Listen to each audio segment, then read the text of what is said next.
Hola, bienvenidos a los podcasts de Camps Tepes. En esta emisión hablaremos de Internet de las Cosas, IoT en la naturaleza.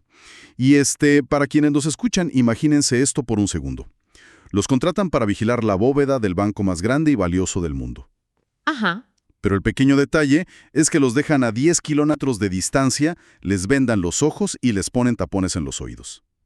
Suena completamente absurdo, ¿no? Totalmente. Es una misión imposible. Pues durante siglos, esa es exactamente la forma en la que la humanidad ha intentado proteger los ecosistemas de la Tierra. O sea, ciegos, sordos y lejísimos de la acción, reaccionando solo cuando el desastre, pues, ya es noticia. Y los resultados de esta estrategia están a la vista de todos. Según el informe Planeta Vivo 2024, las poblaciones de vida silvestre han caído un 73% en los últimos 50 años. Está cañón, es una cifra que de verdad te congela la sangre. Sí, refleja perfectamente el fracaso de esa, digamos, conservación a ciegas que mencionas. Históricamente llegamos cuando el bosque ya lleva 3 días en llamas, o cuando los cazadores furtivos ya cruzaron la frontera. El tiempo de ser observadores pasivos se nos acabó. Claro, de llegar nada más con una libreta a documentar lo que ya se extinguió. Exactamente. Pero lo que vamos a desmenuzar en esta inmersión profunda es cómo estamos por fin dándole la vuelta a ese modelo. Básicamente, la tecnología actual está creando un sistema nervioso digital a escala planetaria. O sea, estamos hablando de una inteligencia ecológica real, ¿no? Justo eso. Es pasar de lamentarnos por el daño a intervenir de forma proactiva y en tiempo real. Y todo esto usando sensores de bajo consumo e inteligencia artificial que nos permiten, literalmente, escuchar a la naturaleza. Bueno, vamos a desempacar esto porque suena increíble en papel. O sea, es como tejer una red Wi-Fi invisible que cubra a la madre naturaleza. Es una buena forma de verlo. Pero a ver, cualquiera que se haya ido a acampar a la sierra o haya navegado en el mar sabe perfectamente que a los 10 minutos ya no tiene señal en el celular. Para proteger la naturaleza, primero hay que escucharla. Pero ¿cómo conectamos lo desconectado? Esa fue la gran barrera por muchísimos años. Si tú pones un módem 4G normal en medio de la selva, pasan dos cosas. Primero, la batería se muere en un día porque está gritando por encontrar una torre. Ajá, se la pasa buscando señal. Exacto. Y segundo, la poca señal choca contra la humedad y la densidad de las hojas. La solución vino con las redes de área amplia de bajo consumo, conocidas como LPWAN. Estas redes hacen un compromiso genial. A ver, ¿qué tipo de compromiso? Paquetitos de datos mínimos, tipo una alerta de temperatura, a kilómetros de distancia usando casi cero energía. Ah, ya. O sea, sacrifican el ancho de banda y la velocidad por la supervivencia de la batería y el alcance, ¿verdad? Justamente. Y el protocolo estrella aquí es LoRaWAN. Opera en un espectro no licenciado usando frecuencias sub-gigahertz. Y la física de esto es padrísima. Piensa en tu Wi-Fi casero. Usa ondas de alta frecuencia, por lo que rebotan con una simple pared. Si te vas a la cocina y ya no llega el internet. Tal cual, pero las ondas sub-gigahertz de LoRaWAN son más largas y lentas. Tienen la capacidad de doblarse, por así decirlo, alrededor de los obstáculos físicos. Atraviesan troncos gruesos, hojas húmedas, lluvia espesa, sin desintegrarse. Ah, claro. Haz de cuenta que es como cuando estás a 5 cuadras de un concierto al aire libre.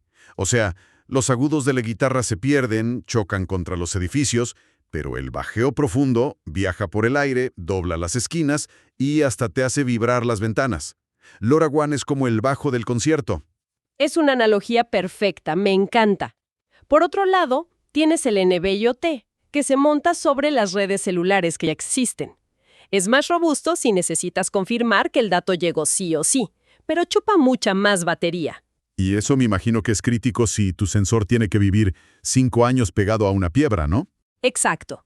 Y además, el NB-IoT asume que hay alguna antena de celular a unos kilómetros a la redonda.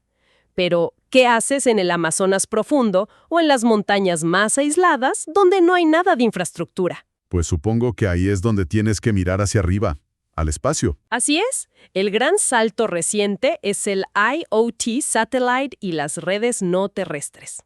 Empresas como Kineis o Fossa Systems están lanzando constelaciones de nanosatélites de órbita baja. Son satélites pequeñitos, del tamaño de una caja de zapatos. Órale, súper chiquitos. Sí, orbitan muy cerca de la Tierra y barren los puntos muertos del planeta. Hay un caso de éxito brutal en los densos bosques montañosos de Taiwán que ilustra esto perfecto. Y Taiwán es complicadísimo geográficamente, ¿verdad? Puras montañas densas y tifones a cada rato. Por eso es tan relevante. Allá, si construyes torres terrestres en la montaña, el próximo tifón te las arranca de raíz justo cuando más necesitas saber si hay riesgo de inundación. Usan un dispositivo llamado Hestia de la empresa Creative 5. Ajá. Este aparatito tiene un chipset especial, el MT6825NTN, y se conecta a la red satelital de Viasat. Entonces, el sistema Hestia crea una burbuja LoRaWAN local en el bosque para recolectar los datos de cientos de sensores a su alrededor. O sea, junta toda la información de la zona. Exacto, la consolida y luego dispara ese paquete directo al espacio. No dependen de la infraestructura de telecomunicaciones en el suelo que un desastre natural destruiría. Es brillante. Construyes una red que es inmune a los mismos desastres que está intentando prevenir. Y bueno, ahora que ya tenemos esta infraestructura de comunicación, enfoquémonos en las amenazas más inmediatas, el fuego y las sierras. Dos de los mayores destructores de ecosistemas, sin duda. Los incendios forestales son un monstruo, ¿no? Generan casi el 20% de las emisiones globales de CO2. Y yo siempre tuve la idea de que para monitorear esto dependíamos de la NASA, de satélites térmicos. Y sí se usan, claro. Pero los satélites ópticos tienen una limitación terrible con el tiempo de respuesta. Detectan el fuego cuando ya es un incendio de copa masivo, cuando ya hay una columna de humo enorme. Claro. Para cuando el satélite lo ve y los bomberos logran llegar, ya tienes una tragedia incontrolable. Justamente. Por eso, el IoT cambia las reglas con la detección ultra temprana. Sistemas como Sylvanet de la empresa Dryad Networks usan microsensores Bosch, específicamente el modelo BME690. Y la clave es que no actúan como ojos, actúan como narices electrónicas del bosque. Me fascina ese concepto, una nariz electrónica clavada en un pino. Pero, a ver, ¿qué huele exactamente? Porque un pedazo de madera no huele a nada hasta que ya tiene llamas enormes. Ahí es donde entra la química fina. Antes de las llamas, hay una fase de combustión lenta, o smoldering en inglés. La materia orgánica en el suelo se calienta y libera una firma química muy particular. Ah, o sea, los gases previos al fuego real. Exacto. El sensor detecta trazas minúsculas de hidrógeno, monóxido de carbono, partículas finas PM2.5 y compuestos orgánicos volátiles. Con eso, pueden enviar alertas en 15 a 60 minutos tras el inicio de un fuego que apenas mide 2 por 2 metros. A ver, aquí me pongo en plan escéptico. Esto es súper interesante. Pero, ¿qué pasa si un tractor agrícola súper viejo pasa por ahí echando humo negro? O si hay una niebla densísima en la mañana. ¿No volvería locos a los bomberos con falsas alarmas? Esa es la pregunta del millón. Y de hecho fue el talón de Aquiles de los primeros sensores. La niebla literalmente los volvía locos. Me imagino.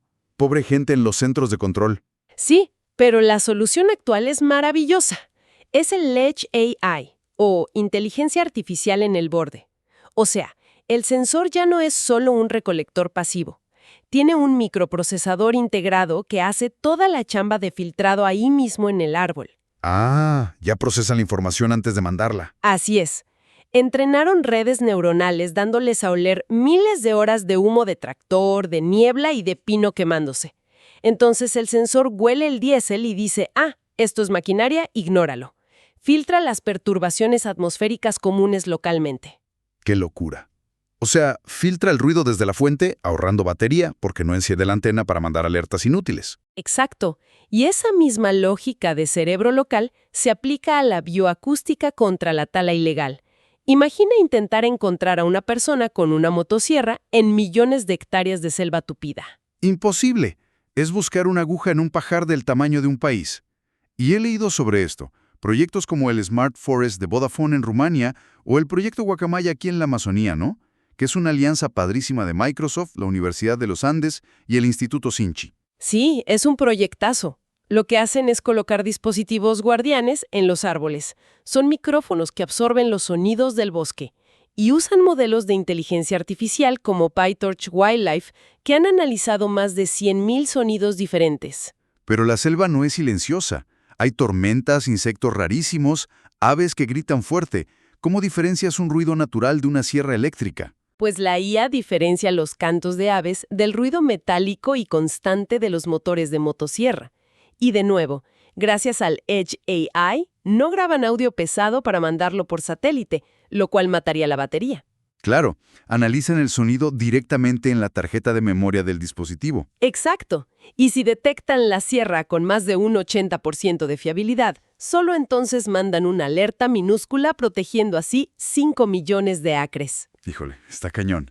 Bueno, hemos visto cómo se protegen millones de acres a gran escala, pero quiero que hagamos un cambio de velocidad.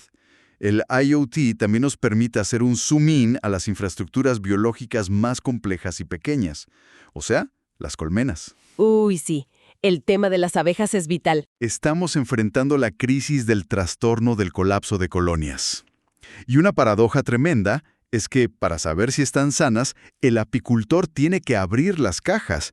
Y eso estresa muchísimo a los insectos, ¿no? Es un estrés térmico y químico terrible. Por eso sistemas como HiveLink están cambiando todo. Miden parámetros críticos sin abrir la caja para nada.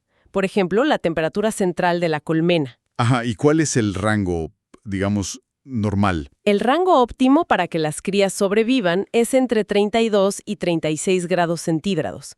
Si el sensor detecta que pasa de los 39.4 grados, es letal. En esos casos, el sistema se comunica con unos aspersores y activa sistemas de enfriamiento de agua para abejas sin aguijón. ¿No inventes? O sea, básicamente construimos una unidad de cuidados intensivos y les pusimos aire acondicionado inteligente. Y también he visto que les ponen básculas, celdas de carga, bajo las cajas. Sí, celdas de carga de alta precisión. Miden la producción de miel por el aumento de peso, pero lo más importante es que detectan caídas abruptas de peso. Si la caja pierde varios kilos de golpe en un par de horas... Significa que la mitad de las abejas se fugaron, ¿no? Un enjambrazón. Exactamente. El apicultor recibe la alerta en su celular y puede ir a rescatar el enjambre antes de que se pierda. Y la parte acústica es la que a mí más me vuela la cabeza. Usan micrófonos MEMS para escuchar frecuencias muy específicas, entre los 100 y los 600 hercios. A ver, pausa técnica. O sea, están escuchando el zumbido para saber qué les pasa. Tal cual. Usan modelos de inteligencia artificial, específicamente redes neuronales convolucionales o CNN. Pero esas redes convolucionales se usan para imágenes, ¿no? Como para detectar caras en fotos. ¿Cómo metes audio ahí? Ese es el truco tecnológico. Convierten la firma acústica, o sea, el zumbido de las abejas, en un espectrograma que es una imagen visual del sonido. Y la IA busca anomalías en esa imagen.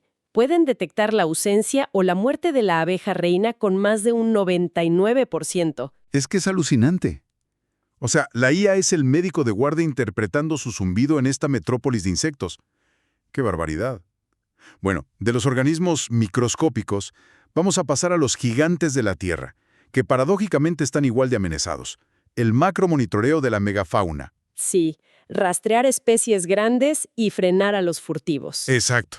El proyecto 15 de Microsoft, que de entrada el nombre te rompe el corazón, se llama así por la trágica estadística de que un elefante es asesinado cada 15 minutos. Tan bajas que los humanos no las escuchamos, pero viajan kilómetros por el suelo. Ajá. Entonces instalan sensores conectados a microcontroladores como Raspberry Pi para escuchar los rumbos, detectar amenazas y usar Machine Learning para inferir los comportamientos de las manadas a distancia. Y a nivel individual, la tecnología de rastreo también avanzó un montón. O sea, dispositivos como el Yavi Edge o el Hawk Data Logger de la empresa Digital Matter usan el geovallado dinámico. Esa es una herramienta poderosísima. Geovallado significa dibujar fronteras virtuales en un mapa. Si el animal cruza esa línea, o peor aún, si los sensores detectan que deja de moverse de repente, el sistema manda una alerta de posible lesión o caza furtiva. Y también está el tema de los nodos inalámbricos, ¿no? Como los breadcrumb de Rahant que le ponen a los caballos. Sí, Transmiten video en vivo y signos vitales como la frecuencia cardíaca en tiempo real, lo cual se está empezando a usar potencialmente para especies salvajes también. Ok, a ver, aquí te lanzo una pregunta súper crítica. Tener puntitos en un mapa es genial para un biólogo, pero si estoy rastreando a un rinoceronte, ¿cómo detiene exactamente un GPS a un cazador furtivo fuertemente armado en medio de la nada? Es una duda súper válida. Y la respuesta es que el valor real de estos sistemas no es el rastreo pasivo, sino los disparadores automatizados. ¿Cómo funciona eso? Pues, cuando el sistema detecta ese cruce de límite de la geovalla, no espera que un humano analice el dato, genera alertas instantáneas que permiten el envío automático de drones de disuasión. Ah, drones con sirenas y luces para asustarlos. Exacto, drones y también equipos humanos de respuesta rápida que interceptan a los furtivos antes de que ocurra el daño. Y el impacto es real y medible. En la reserva de Olpejete en Kenia, lograron llegar a 0 caza furtiva usando cámaras térmicas con IA perimetral. 0, wow. Sí, 0. Y en Indonesia, en la isla de Buru, registraron 0 robo de huevos de tortuga en las playas de anidación por 2 años consecutivos gracias a este monitoreo automatizado. Claro, porque interceptan a la gente antes de que lleguen a los nidos. ¡Qué maravilla! Oye, pues rastrear fuego, abejas y elefantes es muy espectacular, pero todo ecosistema se sostiene sobre 2 pilares que siempre ignoramos, el agua y la tierra. Y aquí es donde a mí me surge un dilema súper fuerte sobre la basura electrónica. Tienes toda la razón. Es el lado B de todo este despliegue tecnológico. Pero hablemos primero del agua. El IoT usa sensores de pH, oxígeno disuelto y turbidez en tiempo real. Prevenir la contaminación de las aguas puede evitar 1.400.000 casos de diarrea infantil y 500.000 de casos de malaria al año a nivel global. Esas son palabras mayores, es salud pública pura y dura. ¿Y en el caso del suelo? La Universidad de Purdue desarrolló unos clavos inteligentes inalámbricos. Se clavan en la tierra para medir la actividad microbiana y la eficiencia de los fertilizantes sin tener que destruir la estructura del suelo sacando muestras constantemente. Pero a ver, aquí está mi intervención apasionada, porque la ironía es gigante. Para monitorear millones de hectáreas necesitas millones de estos sensores y clavos inteligentes. O sea, podríamos haber destruido el bosque intentando salvarlo llenándolo de plástico y baterías de litio muertas y tóxicas. ¿Cómo evitamos generar una crisis de basura electrónica en la naturaleza? Esa es la preocupación de cualquier ecologista cuando le hablas de IoT. Pero la ciencia de materiales ha avanzado muchísimo. La solución se llama materiales transitorios y ecorresorbibles. A ver, explícame eso. ¿Suena a ciencia ficción? Son sensores biodegradables. La Universidad de Glasgow desarrolló circuitos impresos en celulosa usando tintas conductoras hechas de grafeno en lugar de metales tóxicos. No inventes.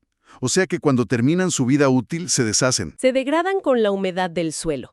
Y de hecho, el carbono del grafeno y la celulosa actúan como fertilizante para el suelo. Reducen el impacto ambiental del dispositivo en un 79%. O sea, la ironía resuelta. El propio sensor se convierte en abono para el árbol que estaba vigilando. Está espectacular. ¿Y qué pasa con las baterías? Pues están desarrollando baterías basadas en agua con vidas útiles teóricas proyectadas hasta el año 2400. Y también biopilas que usan los microbios del mismo suelo como fuente de energía continua. Todo esto suena a ciencia ficción hecha realidad. Pero bueno, desplegar esta red planetaria, satélites, sensores biodegradables, IA, requiere un financiamiento colosal. ¿Quién paga por todo esto? La conservación siempre está peleando por centavos, ¿no? Ese es el gran elefante en la habitación. Hay un estudio que muestra que existe una brecha financiera masiva de 711.000 millones de dólares anuales para proteger la biodiversidad. Es muchísimo dinero. Imposible cubrirlo solo con donaciones. Exacto. Pero aquí es donde la tecnología le da la vuelta al tema financiero. El IoT proporciona la infraestructura para algo llamado MRV, medición, reporte y verificación. O sea, certificar que el bosque sí está vivo. Justo. Los datos satelitales y terrestres actúan como una prueba innegable y auditable. Esto permite crear mercados confiables de créditos de carbono y créditos de biodiversidad. Hay proyectos, por ejemplo, en la selva maya en Centroamérica, donde la naturaleza básicamente financia su propia protección vendiendo estos créditos certificados por sensores IoT. O sea, convierten a la selva en una empresa autosustentable. Y los impactos en la infraestructura humana también son gigantes. En nuestras fuentes veía casos padrísimos del uso del LoRaWAN para ahorro de agua en Málaga y telelecturas en Arta y Benicassim en España. Sí, optimizan el recurso a nivel ciudad. O el caso de los sensores de caudal en el Arroyo del Medio, en Argentina, que sirven para predecir y mitigar inundaciones en asentamientos humanos días antes de que ocurran. Salvan vidas humanas directamente. Y fíjate en la perspectiva mayor que nos da todo esto. Históricamente, la economía veía la naturaleza como un pasivo, o simplemente como un recurso a extraer, madera, minerales, etc.